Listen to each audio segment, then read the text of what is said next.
En tout cas, bienvenue à tout le monde. Bienvenue à Anne-Marie, à Karine, bienvenue à Christophe, bienvenue à Corinne, bienvenue à Laetitia, à Nora, à Yannick, à Vanessa. Vous êtes de plus en plus nombreux à arriver. On va attendre 2-3 minutes et on va commencer. Profitez-en pour prendre un verre d'eau, de quoi noter. Alors attendez, peut-être que cette luminosité de ce côté-là, ça ira mieux en me rapprochant. Et la lumière, ça dépend de la journée. Quand on fait le webinaire le soir, il y a une certaine manière pour se poser et le matin, c'est pareil. Alors, c'est bon, on a Olivier qui vient d'arriver. Bonjour Olivier, Vanessa. Morane, bonjour Morane. Bonjour aux deux Fabiennes qui sont arrivées. Christophe. Bonjour Fabienne du Vaucluse. Bonjour Christophe. Alors, effectivement, vous allez voir, vous allez pouvoir, parce que dans ce webinaire, il n'y a pas de session-réponse à la fin. Donc, vous allez pouvoir en bas, vous avez la possibilité avec Q et R de poser vos questions. Toutes vos questions vont être mises à part, c'est-à-dire qu'elles vont être récupérées par ma webmaster. Et on va créer un podcast ou un prochain webinaire qu'on vous enverra par mail avec vos adresses mail puisque vous êtes inscrits. Donc, on a toutes vos coordonnées. Donc, posez le maximum de questions dans le chat avec Q et R, c'est juste en bas. Et comme ça, ce sera beaucoup plus facile et on va tout récupérer d'ici la fin. Alors, on se donne encore 1 minute et on commence.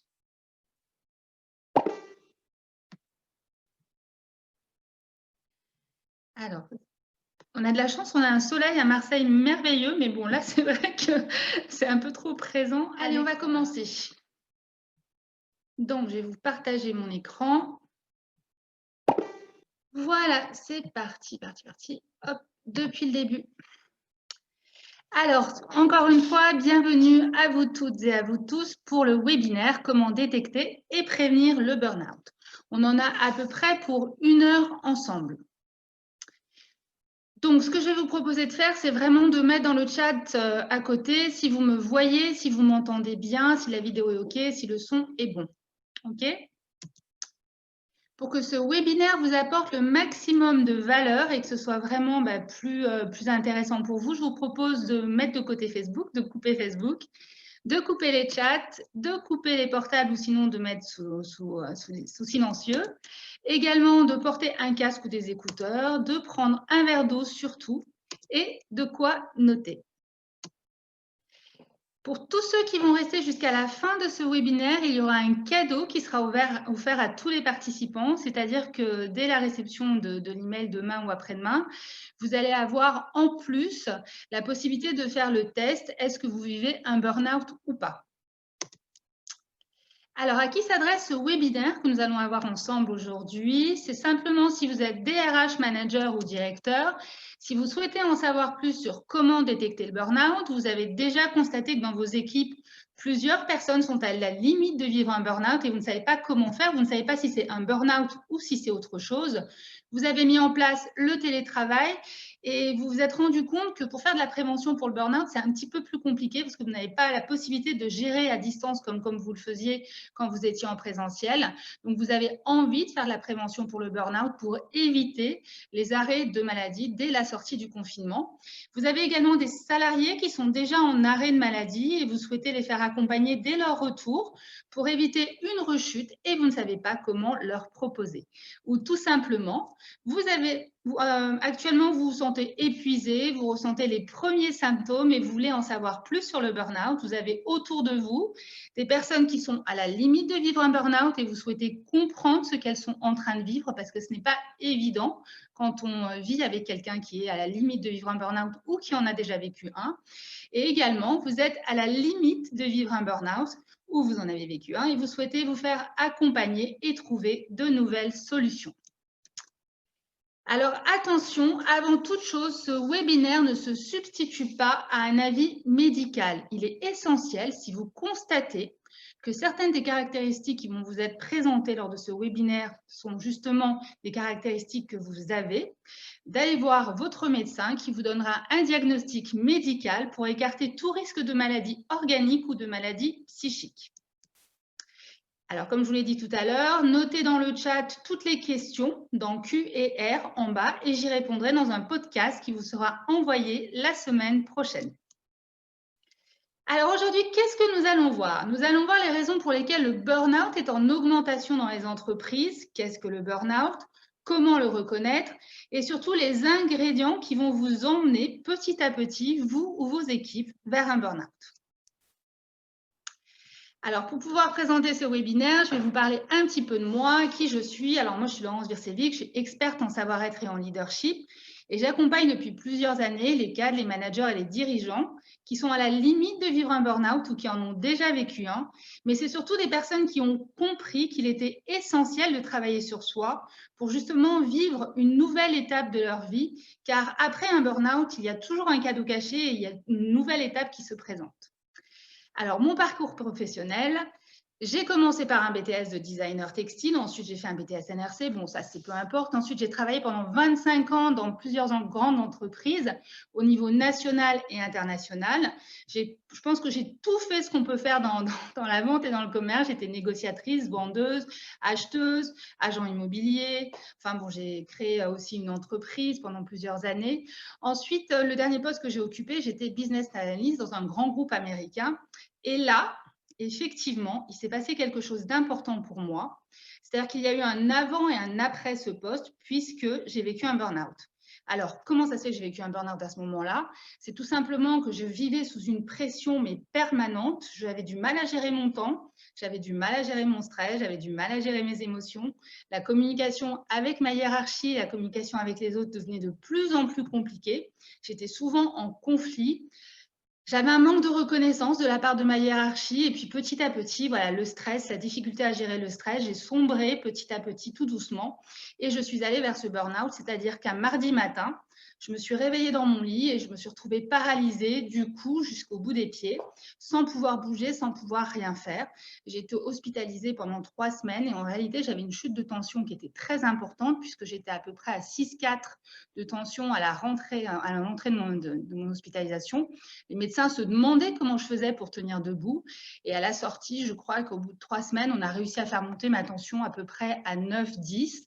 Donc après, voilà, après cette prise de conscience qu'effectivement mon corps était épuisé et fatigué, je me suis tournée vers les nouvelles médecines parallèles telles que la sophro, le yoga, la méditation, l'homéopathie. Et j'ai vraiment trouvé ces techniques très intéressantes. Donc, je me suis formée dans un premier temps pour moi à la sophrologie, à la PNL, à l'EFT, qui est une technique de libération des émotions, aux neurosciences également. Je suis devenue coach pour les particuliers et pour les entreprises.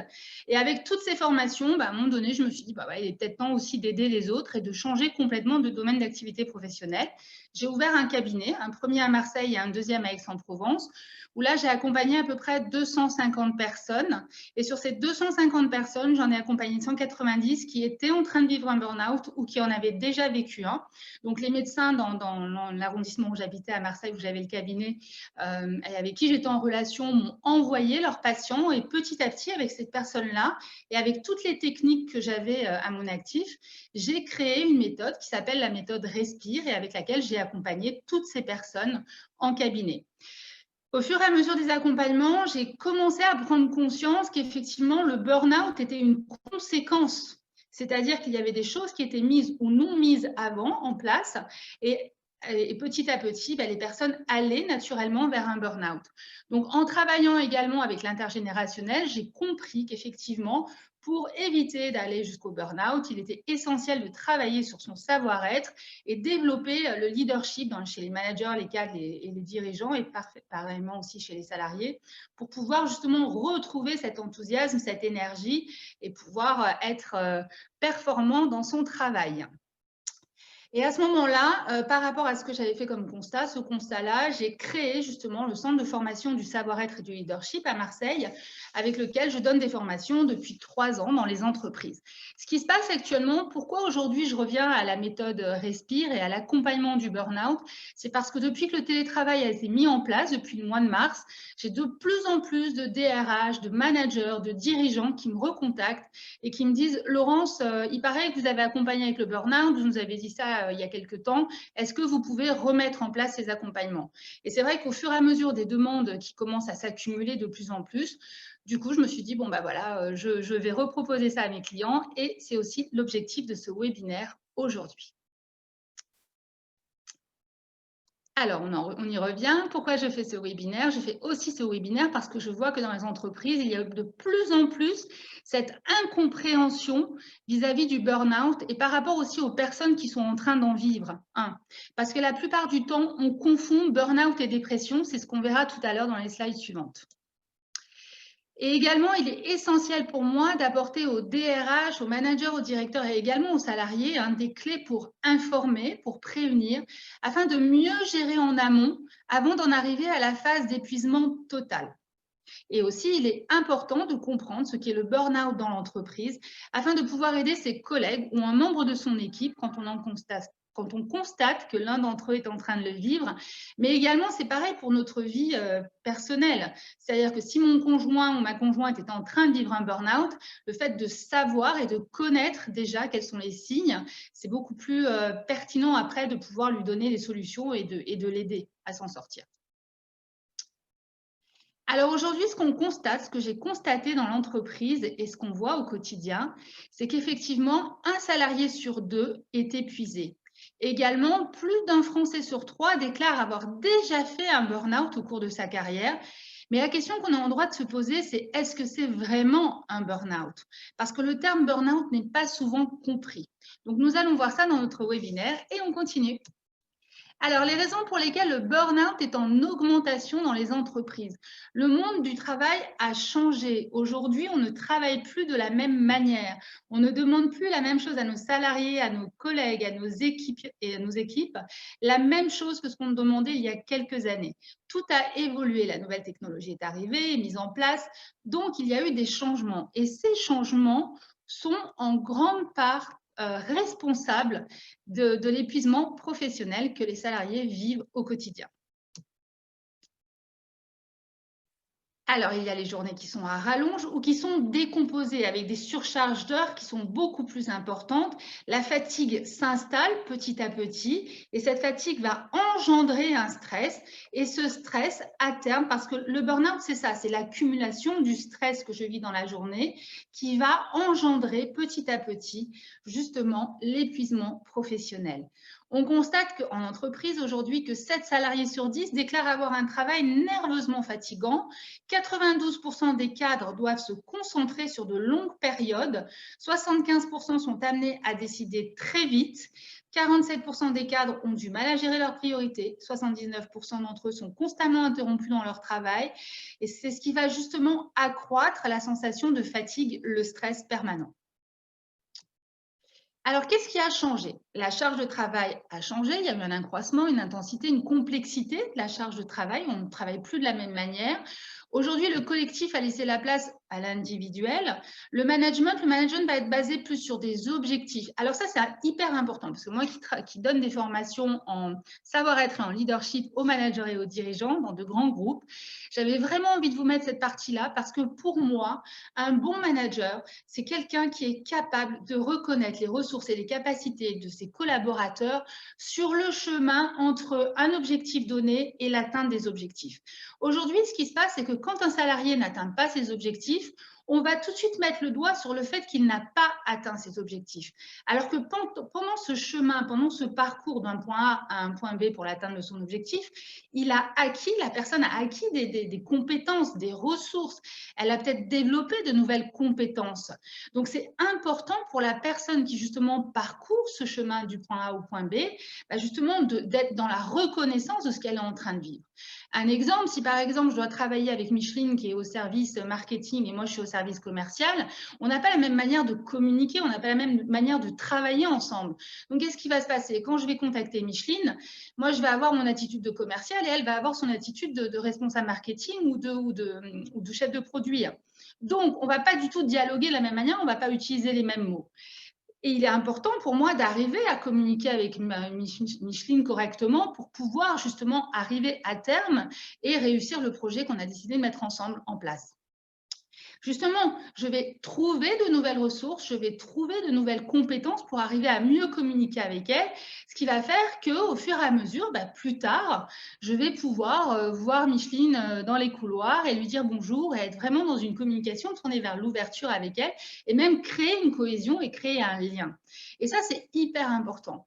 Et justement, moins vous allez mettre de la reconnaissance vis-à-vis des ressources et des capacités que vos collaborateurs vont acquérir tout au long de ce chemin, plus vous avez un risque, effectivement, de stress, de fatigue et qui vont amener, effectivement, à l'épuisement professionnel et au burn-out.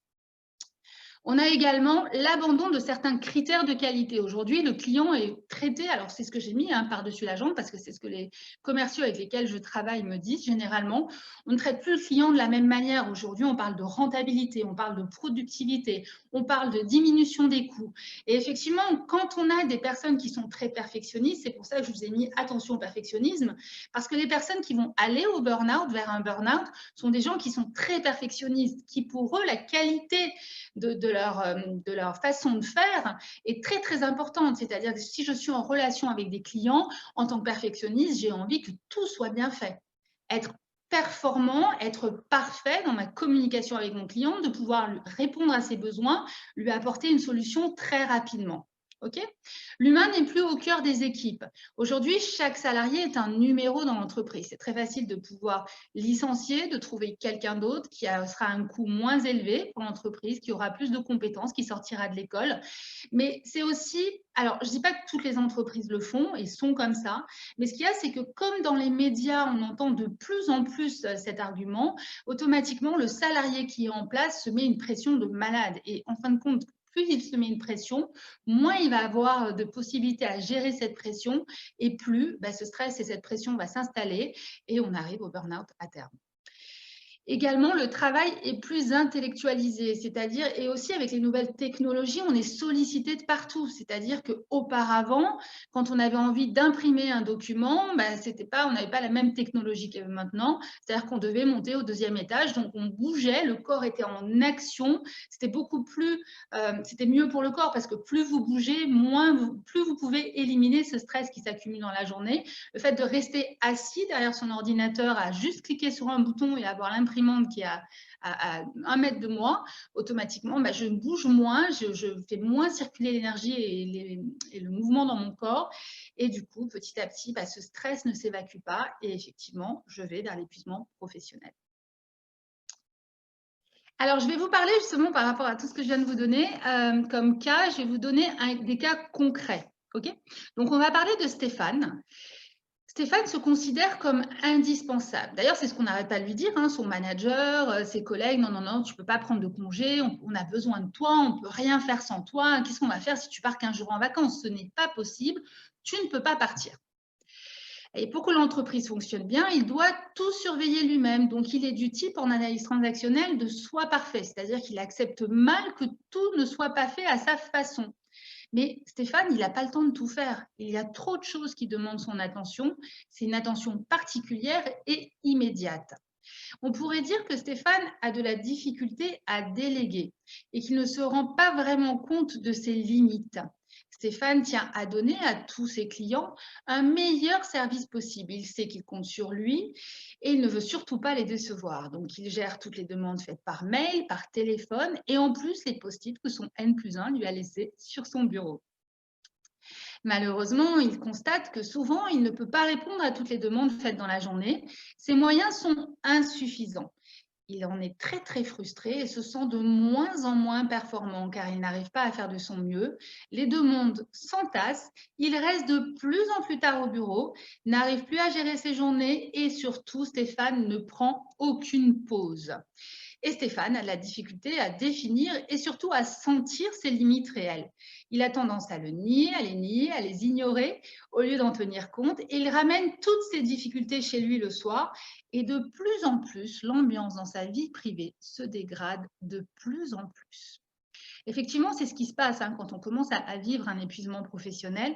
C'est-à-dire qu'on va ramener à la maison et le soir, ça va tournicoter dans la tête et on va commencer à avoir des insomnies, on va avoir des douleurs qui vont se présenter dans le corps, on va somatiser et le corps va donner des signes petit à petit, mais effectivement, on ne les écoute pas à ce moment-là.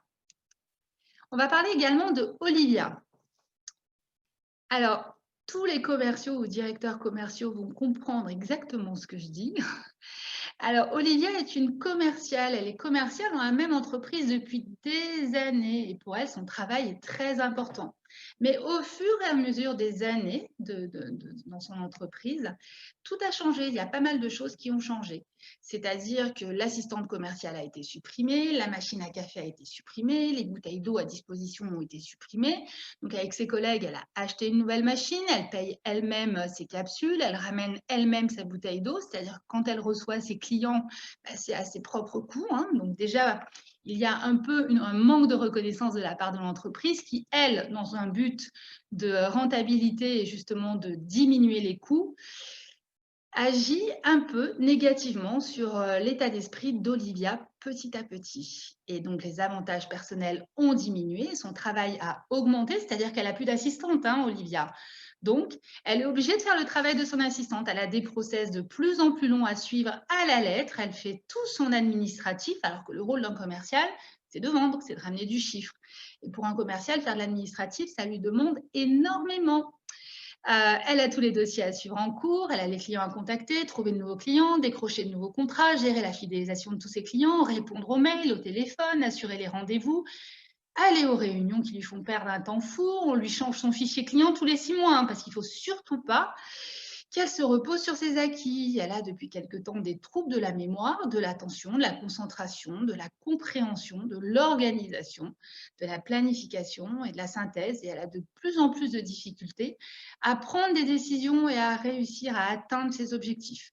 Elle commence à se sentir vraiment fatiguée, mais elle ne veut pas le reconnaître, car elle a un chiffre d'affaires à réaliser et surtout que de ce chiffre d'affaires découlent ses primes. Donc, le résultat dans tout ça, c'est qu'on lui dit qu'elle n'est pas assez productive, qu'elle ne réalise pas ses objectifs et que si ça continue comme ça, avec plusieurs petits points de suspension derrière. Alors, effectivement, attention au process trop long, à l'administratif qu'il y a à faire en plus.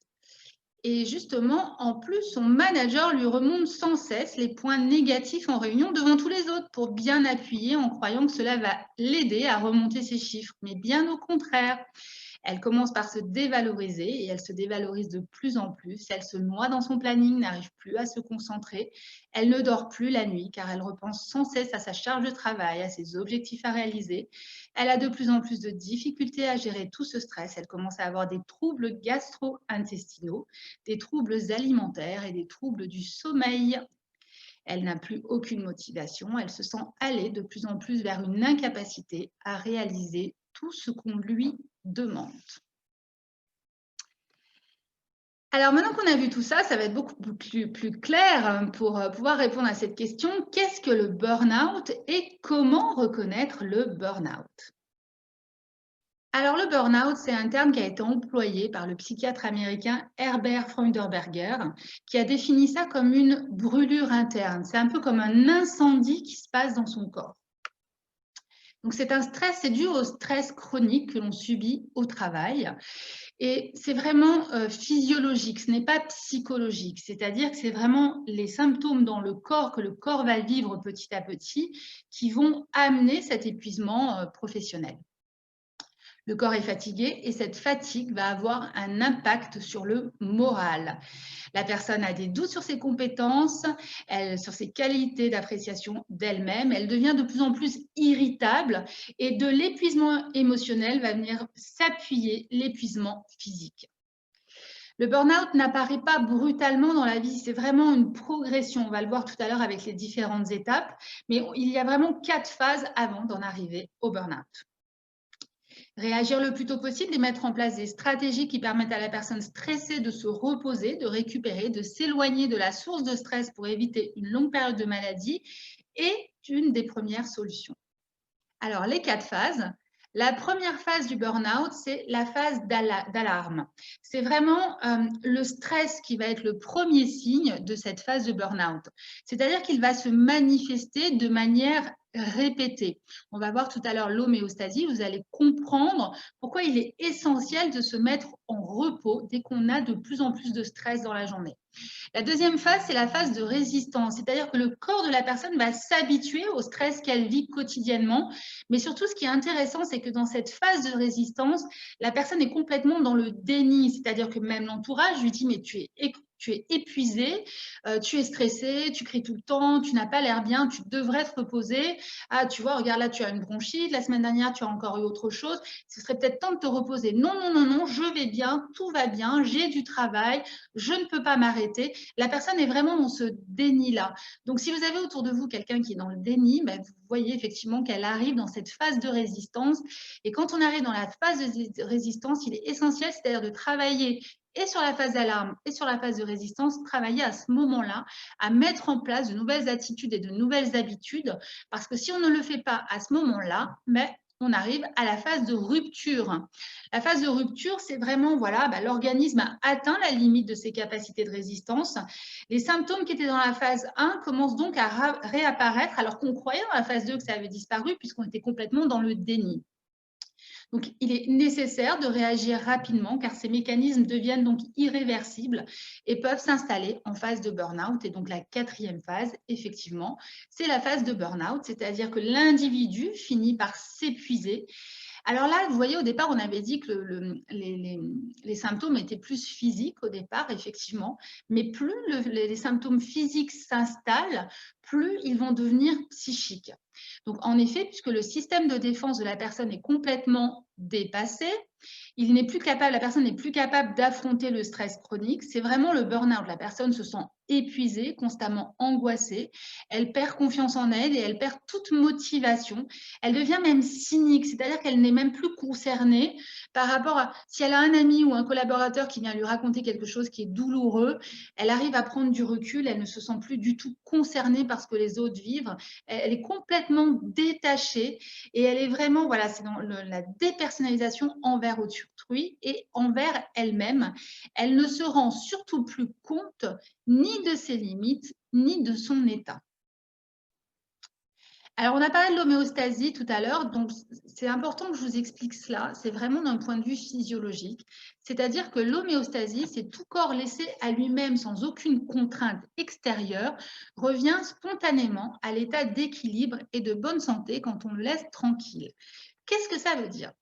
Ça veut simplement dire que quand on est en période de stress, c'est-à-dire que quand j'arrive au bureau le matin, ou même en télétravail, aujourd'hui on est en télétravail, on n'est plus présent dans l'entreprise, on est derrière notre écran, je vais avoir des périodes de stress qui vont se passer dans la journée. C'est-à-dire que si je commence à 8h30 le matin, à 8h30, j'ai déjà tous les mails qui arrivent, donc déjà le stress commence à monter. Ok, 9h, deuxième période de stress.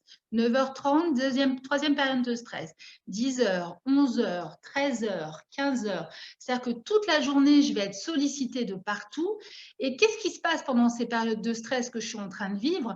Dans ma tête, ça tournicote. Ah oui, j'ai pas encore fait ça, j'ai pas encore fait ça. C'est-à-dire que je ne mets rien en repos.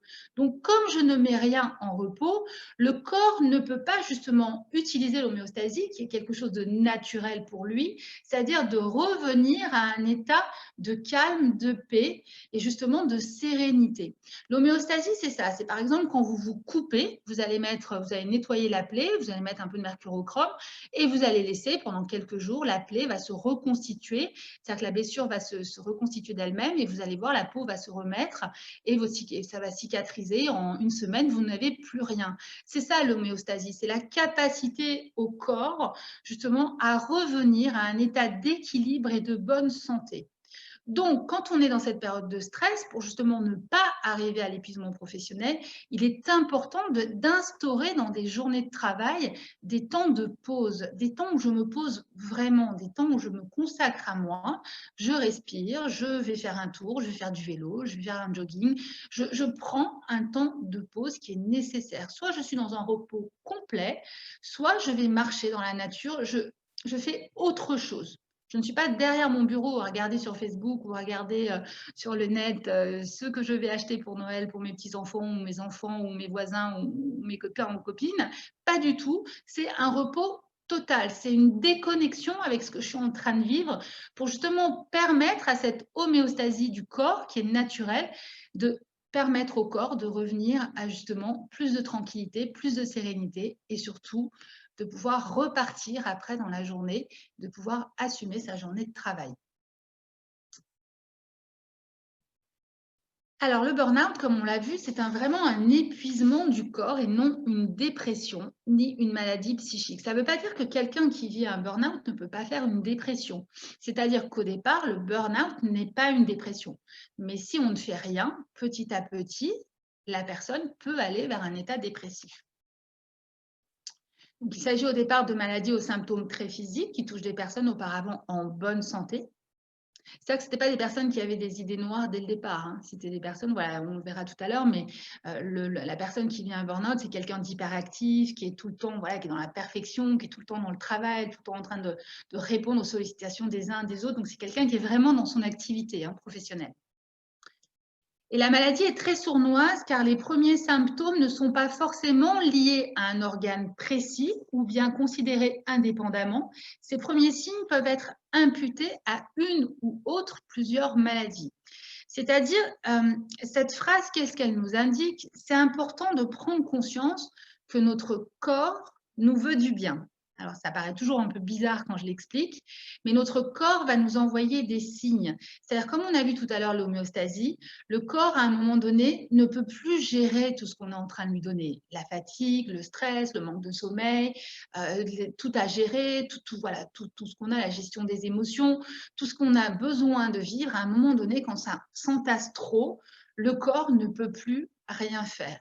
Donc, qu'est-ce qu'il fait? Il va créer donc des maladies, il va somatiser. Donc, au départ, ça va peut-être le cou, un torticolis, ou sinon, bah, voilà, je me suis un peu coincé l'épaule, ou j'ai un peu mal en bas du dos, ou sinon, voilà, j'ai des bronchites chroniques. Le corps va nous montrer par des signes qu'il est fatigué et qu'il a besoin de repos.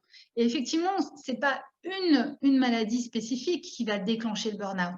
Non, c'est tous ces petits signes qui vont vous être présentés par le corps. Si vous ne faites pas attention, bah, le fait de ne pas faire attention et de ne pas être dans le repos et de ne pas permettre au corps de reprendre sa sérénité, sa paix, sa tranquillité, automatiquement, on va arriver petit à petit à l'épuisement et au burn-out.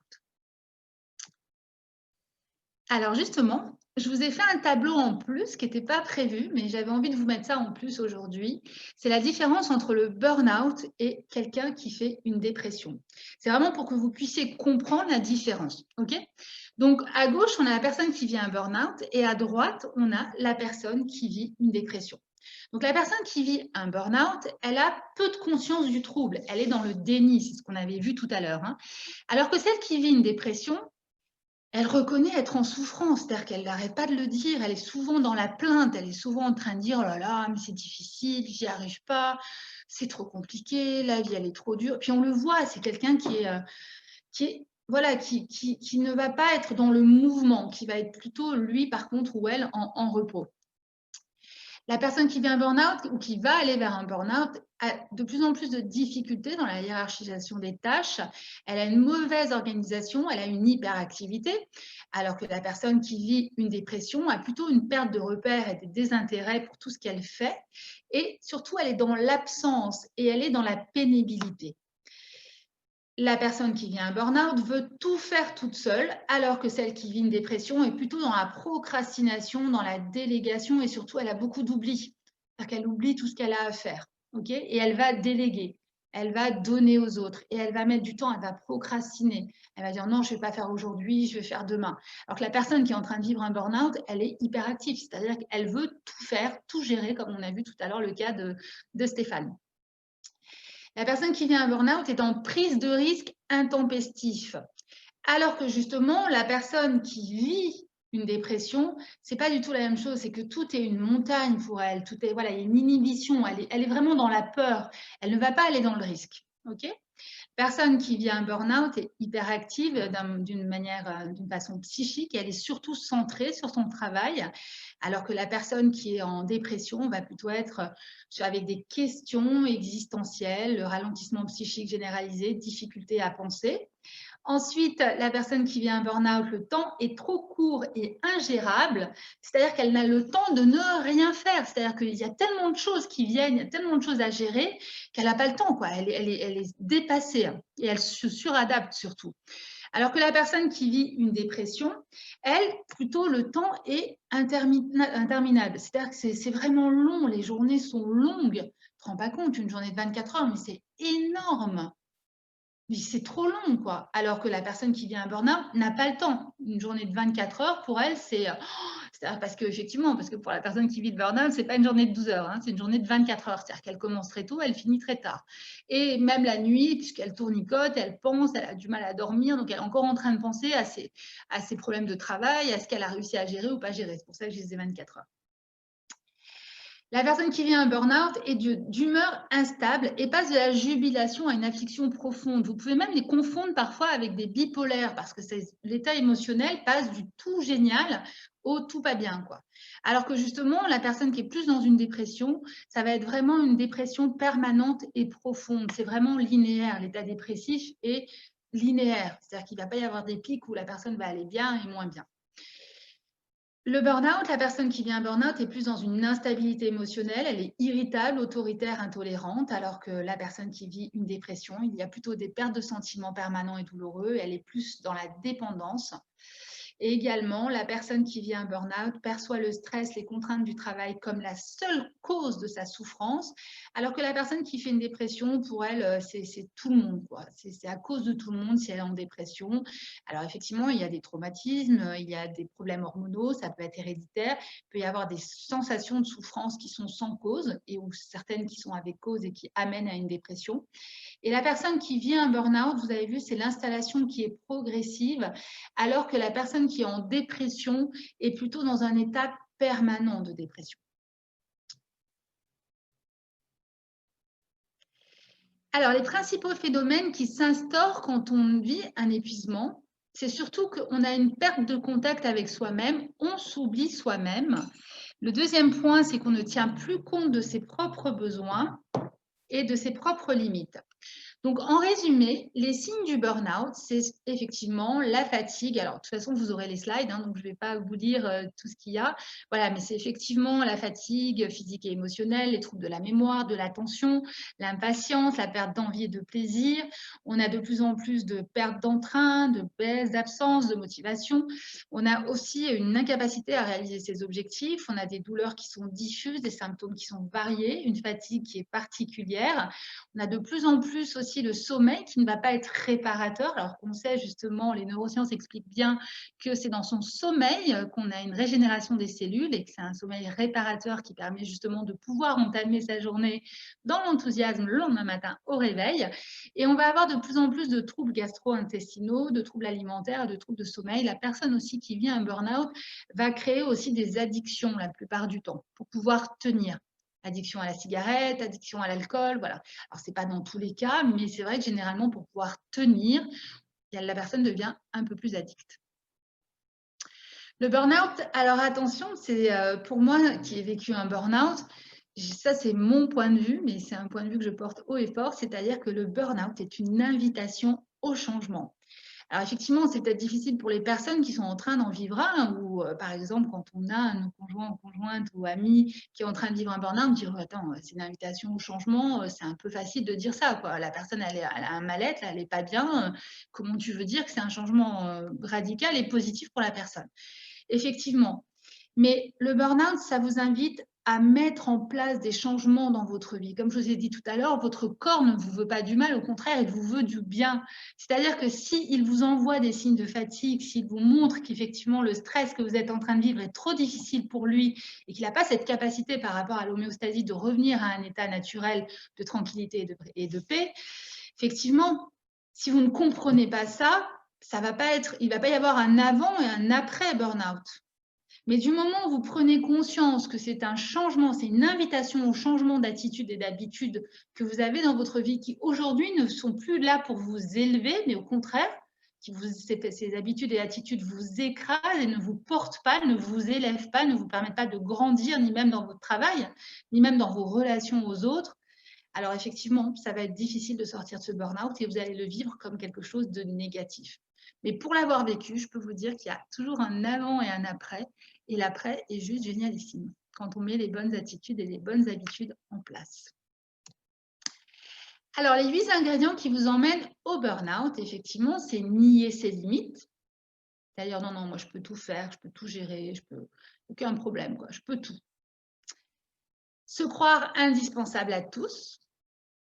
Ça arrive, ça, c'est vraiment un ingrédient qui est présent chez toutes les personnes qui vivent un burn-out. C'est vraiment croire que on ne peut pas faire sans nous au travail. C'est-à-dire qu'on ne peut pas prendre de congé, on ne peut pas prendre de vacances. Moi, je me rappelle quand ça m'est arrivé, dans le poste que j'occupais en tant que business analyst, c'était la DRH qui était venue me voir en me disant « Laurence, c'est plus possible là. Tu vas prendre 10 jours pour Noël, tu prends 10 jours de vacances. Il est hors de question que tu continues comme ça l'année prochaine sans avoir pris de congé. » Et je suis allée la voir en me disant non, mais ça ne sert à rien, Annie, je ne vais pas prendre de congé. Non, je vais très bien. J'étais vraiment dans cette phase de déni. Elle m'a dit non, tu prends 10 jours, tu t'arrêtes. Et quand je me suis arrêtée, et c'est là où on se croit indispensable, c'est quand on s'arrête, on dit oh là là, mais je vais être absente 10 jours, qu'est-ce qui va se passer? On est vraiment dans cette culpabilité, dans cette crainte que le monde ne va pas tourner si on n'est pas là. Alors, ce n'est pas du tout par rapport à un ego surdimensionné, hein, c'est qu'on est tellement investi dans son travail, on est tellement dans la perfection de vouloir tout gérer, de vouloir tout faire, automatiquement, on se croit indispensable.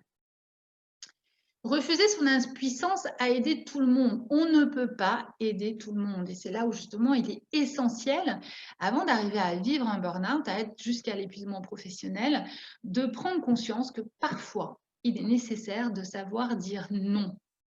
De dire non quand on nous demande trop de choses, de pouvoir prioriser ses tâches, aussi bien professionnelles que personnelles, et surtout être capable de dire non et de dire je suis désolée, mais là, je ne peux pas.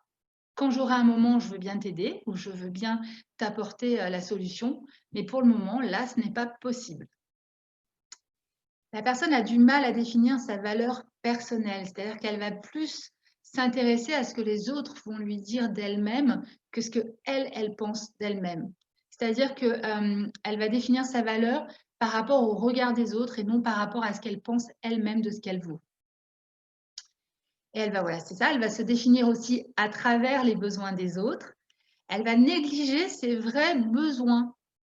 C'est-à-dire qu'effectivement, si mon collaborateur a besoin de prendre des vacances, il va prendre des vacances et moi, je vais travailler 2 fois plus si je suis son binôme. Et la personne va plus travailler à se faire apprécier pour sa performance que pour son être. Elle est trop perfectionniste, elle ne sait pas déléguer, elle veut tout contrôler. Elle n'écoute pas son corps. Et surtout, si vous n'écoutez pas votre corps quand il vous envoie des signes, vous allez à la catastrophe. Alors, on arrive à la fin de ce webinaire. Donc, ce que nous avons vu dans ce webinaire, c'est les raisons pour lesquelles le burn-out est en augmentation dans les entreprises. Qu'est-ce que le burn-out? Comment le reconnaître? Les ingrédients qui vous emmènent au burn-out. Donc, je vous remercie d'avoir écouté jusqu'à maintenant. Donc là, je vais vous parler de mon constat dans les entreprises et de ce que je propose comme solution. Donc, si vous voulez aller plus loin, continuez à regarder ce webinaire. Sinon, je vous remercie d'avoir écouté jusqu'à maintenant.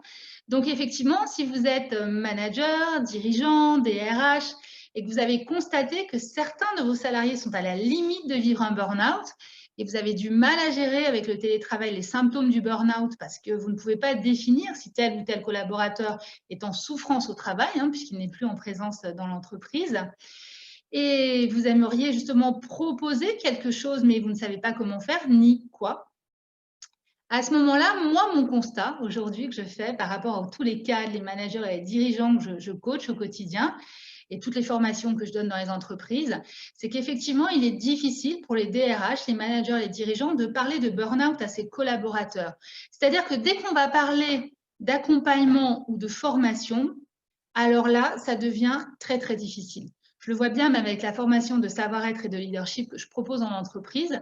La plupart du temps, quand les DRH mettent ça en place avec leur manager ou leur directeur, hein, la première réponse, c'est « Ah non, non, non, non, non, mais moi, je n'ai pas besoin de travailler sur moi. Effectivement, mes équipes ont besoin de travailler sur elles, mais moi, tout va bien. » Ce n'est pas une question d'aller bien ou de ne pas aller bien. C'est vrai que les DRH et même les managers et les dirigeants ont de plus en plus de difficultés à proposer ce type d'accompagnement ou de formation parce que parfois, en face et souvent, c'est très mal perçu.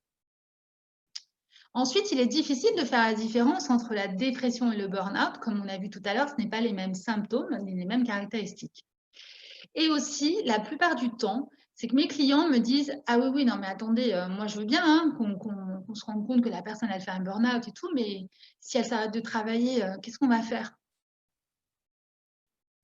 Alors, si aujourd'hui, vous voulez justement développer la prévention dans votre entreprise, vous voulez informer toute votre entreprise sur la thématique du burn-out afin que chacun puisse définir si lui-même ou si un de ses collaborateurs est en train de vivre un burn-out.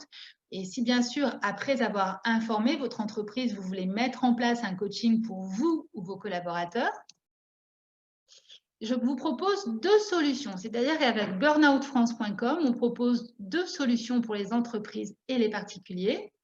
Donc, pour les entreprises, c'est un accompagnement spécialisé dans le burn-out avec la méthode Respire et également un atelier en ligne de 2 heures pour la prévention du burn-out dans votre entreprise. Comme on l'a vu là tout à l'heure sur la slide précédente, c'est plus facile de dire à son collaborateur « je vous propose de vous faire accompagner parce que là, vous êtes à la limite de vivre un burn-out » quand il y a eu un atelier de prévention. C'est comme ça généralement que j'opère dans les entreprises, c'est-à-dire que les DRH commencent par un atelier en ligne. Comme ça, les personnes sont informées des caractéristiques du burn-out et voient effectivement si elles sont en train d'en vivre un et elles vont beaucoup plus facilement vers la DRH et demandent un accompagnement naturellement. Et pour les particuliers ou pour les personnes qui sont en train de vivre un burn-out ou qui en ont déjà vécu un, effectivement, je propose un accompagnement spécialisé toujours avec la méthode Respire. Alors, la méthode Respire que je propose dans l'accompagnement, c'est vraiment, comme on a vu tout à l'heure, dans la phase 1-2 ou la phase après burn-out. Puisque vous avez bien vu dans la phase 3 et 4, quand vraiment l'incendie est déclaré, la personne, dans un premier temps, il est vraiment essentiel qu'elle se mette en repos, qu'elle aille voir son médecin, que son médecin l'arrête pendant quelques temps pour qu'elle puisse se poser. À ce moment-là, la personne n'est pas prête à travailler sur elle, elle n'est pas prête à mettre de nouvelles habitudes et attitudes en place. Elle est vraiment dans cet état d'incendie intérieurement. Donc, c'est beaucoup plus difficile et de toute façon, je ne travaille pas avec les personnes qui sont dans cette phase-là.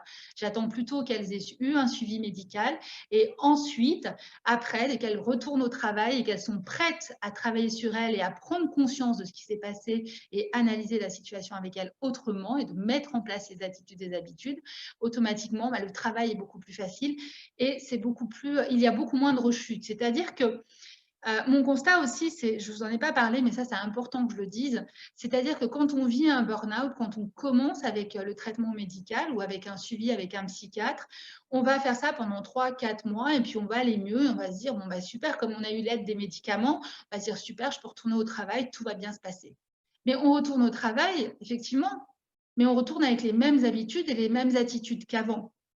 Donc, dans la plupart des cas, au bout de 6 mois, 1 an, on a des rechutes qui sont beaucoup plus importantes. C'est pour ça que quand j'accompagne vraiment dans la phase 1 et 2 et après la phase 4. Parce que dans la phase 3 et 4, c'est vraiment pas possible de travailler avec la personne. Elle n'est pas en état, ni physique, ni psychologique. Alors, l'atelier en prévention de 2 heures en ligne. Donc, pendant ces 2 heures, on voit qu'est-ce que le burn-out, quels sont les symptômes, les premiers symptômes, les différentes phases, quel est le lien entre le travail et le burn-out. Le burn-out est-il différent de la dépression? Comment savoir si quelqu'un de notre entourage vit un burn-out? Et quelles solutions à apporter et comment faire pour s'en sortir? Donc, effectivement, là, vous avez vu, c'est à peu près les thèmes qu'on a abordés aujourd'hui. Mais en 2 heures, je dis beaucoup plus de choses, hein, rassurez-vous. Donc, les bénéfices que mes clients me donnent en retour, enfin, ce qu'ils me disent généralement, c'est que leurs salariés ont une meilleure compréhension du burn-out. Il y a une prise de conscience de l'état de chacun dans ce qu'il vit et il y a la possibilité d'instaurer un meilleur dialogue et surtout un accompagnement préventif avant l'arrêt de travail. Et la deuxième possibilité, donc c'est l'accompagnement en individuel avec la méthode Respire. Donc, c'est un coaching en ligne de vos collaborateurs ou de vous-même, avec un accompagnement spécialisé avec la méthode Respire, c'est-à-dire qu'on a 11 séances en individuel en ligne, en visio, et on a 2 webinaires par mois. Donc, pourquoi les 2 webinaires? C'est tout simplement parce qu'on va associer la théorie et la pratique. C'est-à-dire que la méthode Respire, c'est effectivement si vous êtes à la limite de vivre un burn-out, donc la phase 1 et la phase 2, ce qu'on a vu tout à l'heure, et que vous avez pris conscience qu'il est temps pour vous de mettre en place de nouvelles attitudes et de nouvelles habitudes pour un mieux-être au quotidien, ou si vous avez vécu un burn-out et que vous avez été suivi par un professionnel de santé, justement, vous ne souhaitez pas rechuter, vous souhaitez comprendre votre fonctionnement et mettre en place de réels changements dans votre vie, cette méthode va s'appliquer à ce moment-là. Parce que la méthode Respire vraiment repose sur plusieurs recherches et plusieurs formations que j'ai associées les unes aux autres. C'est beaucoup de pratique et un travail en cabinet qui a obtenu de réels résultats puisque j'ai accompagné 190 personnes avec cette méthode-là. Effectivement, la méthode est réactualisée chaque année puisque je suis quelqu'un qui me forme énormément. Donc, chaque année, je fais de nouvelles formations et justement, ces nouvelles techniques sont réintroduites dans la méthode Respire. Donc voilà, c'est le regroupement de plusieurs enseignements. Ça regroupe aussi tous les outils efficaces parce que pour moi, dans chaque outil, il y a des outils qui sont efficaces dans chaque méthode, dans chaque technique. C'est-à-dire qu'en sophrologie, il va y avoir certains outils qui vont être bons pour le burn-out et d'autres qui vont ne servir à rien du tout.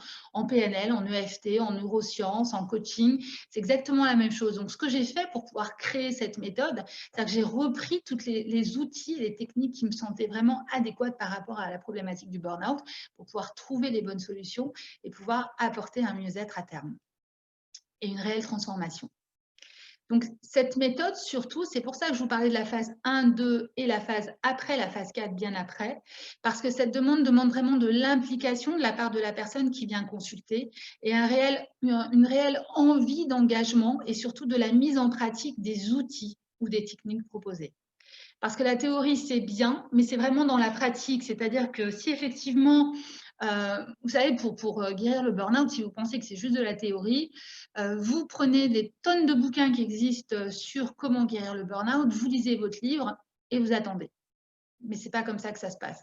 C'est-à-dire que la théorie, c'est bien, mais c'est dans la mise en pratique des outils, mise en pratique des techniques quotidiennement que vous allez vraiment avoir une différence. Donc, c'est pour ça qu'il est important que la personne s'implique totalement dans la technique et les outils proposés. Effectivement, les consultations et l'écoute pratiquées par un accompagnement, quel qu'il soit, hein, j'ai aucun a priori ou chacun accompagne comme il a envie d'accompagner, hein, mais c'est vraiment pour moi, pour pouvoir aider à sortir de cette étape que la vie nous propose, c'est vraiment de prendre conscience qu'il est essentiel de mettre des changements en place dans sa vie, comme on disait tout à l'heure, avec le panneau changement radical. Et ces changements vont faire la différence à terme. Donc voilà, donc ce que je vous propose, si vous souhaitez que l'on continue ensemble, je regarde le timing, on va bientôt arrêter. Je vais vous mettre le lien dans le chat. Donc, je vous ai créé la possibilité de prendre rendez-vous. C'est-à-dire que j'ai bloqué toute la semaine prochaine et je crois la moitié de la semaine d'après, parce qu'après, j'ai tous mes rendez-vous, tous mes coachings et toutes les formations que je donne en entreprise. Donc, je vous ai dégagé un planning, une plage horaire sur mon planning où on peut prendre rendez-vous. Vous avez la possibilité de prendre rendez-vous avec moi pendant 1 heure, afin qu'on puisse discuter ensemble. Si vous voulez effectivement faire des ateliers de prévention dans votre entreprise ou si vous voulez que j'accompagne vos collaborateurs ou vous faire accompagner vous-même. Donc, je vais sortir du partage d'écran, je crois. Je crois que c'est ça. Voilà. Et je vais vous mettre... Voilà, je vous mets le lien dans le chat. Alors, j'ai vu que vous avez posé pas mal de questions. Donc, ce qui va être bien, c'est qu'on va récupérer toutes vos questions et je vais vous faire un podcast Ce sera beaucoup plus simple, comme ça, vous aurez les questions de tout le monde. Alors oui, je vois Mélanie qui pose la question, est-ce que le burn-out peut amener à une dépression? Oui, effectivement, ce que je disais tout à l'heure, c'est que je réponds à votre question en même temps que je vous mets le lien sur le chat. Oui, effectivement. Oui, si je vous mets en partage d'écran, Karine, ça va être compliqué de pouvoir tout copier. Est-ce que vous le voyez là? Sinon, de toute façon, dans le mail qu'on va vous envoyer, on va vous remettre le lien, ce sera peut-être plus simple. Alors oui, effectivement, je réponds vite fait à cette question. Le burn-out peut amener à la dépression. Parce que c'est-à-dire que les premiers symptômes qu'on va avoir en burn-out, ce qu'on a vu, hein, la caractéristique tout à l'heure, ça va, si ce n'est pas pris en charge, s'il n'y a pas cet arrêt qui est mis en place, la personne va descendre de plus en plus, de plus en plus, de plus en plus dans un mal-être et effectivement, cela peut amener à une dépression. Mais ce n'est pas, automatique, c'est-à-dire que le burn-out ne va pas amener automatiquement à une dépression, mais il peut s'il n'est pas pris à temps. Ça n'a pas l'air de fonctionner. Alors, je retourne. Bon, écoutez, alors je ne suis pas très technique. J'ai beaucoup de qualités, beaucoup de ressources, beaucoup de compétences, mais alors ça, je ne suis pas du tout douée dans l'informatique. C'est pour ça que j'ai quelqu'un qui m'aide pour ça. Donc, je vous remercie Karine pour votre appréciation du webinaire. Je vous remercie à tous de votre présence. On va vous envoyer un mail demain donc avec le cadeau, hein, le test. Ça, vous pourrez même le faire suivre à vos collaborateurs. Ensuite, on envoie, voilà, c'est ça, on envoie le mail, Bernard, c'est ça, on envoie le mail à tous les participants. Vous aurez aussi la retransmission du webinaire avec tous les liens aussi pour vous inscrire. En tout cas, je vous remercie à toutes et à tous de votre présence. Je sais qu'on a eu le webinaire pendant l'heure du déjeuner, donc bon appétit à tous. Merci. Je vous souhaite une très, très belle journée et je vous dis à très bientôt. Au revoir Christophe. Au revoir Sandrine. Au revoir Fabienne. Au revoir tout le monde et à bientôt. Passez une très belle journée.